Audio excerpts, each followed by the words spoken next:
Bridge বানাচ্ছে যে ওইটা বাগানের যাওয়ার জন্য। ব্রিজের ওগুলো কোনো ফাড়া নাই। আশেপাশে নেই কোনো বসত বাড়ি, নেই চলাচলের কোনো রাস্তাও, তবুও মরাখালের উপর নির্মাণ করা হচ্ছে ৩০ ফুটের সেতু। বান্দরবান সদর উপজেলার ক্যামলং পাড়ায় ২৮.৫ লাখ টাকা ব্যয়ে সেতুটি নির্মাণ করছে পার্বত্য জেলা পরিষদ। ইতোমধ্যে ৯৫% কাজ শেষ হয়েছে।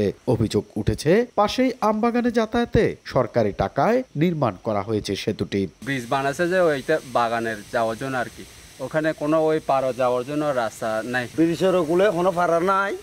বাগান দেখি ব্রিজে নতুন বুঝছে। অবশ্য জেলা পরিষদের নির্বাহী প্রকৌশলীর দাবি, প্রস্তাবিত পার্ক ও রিসোর্ট নির্মাণের জন্য সেতুটি তৈরি করা হচ্ছে।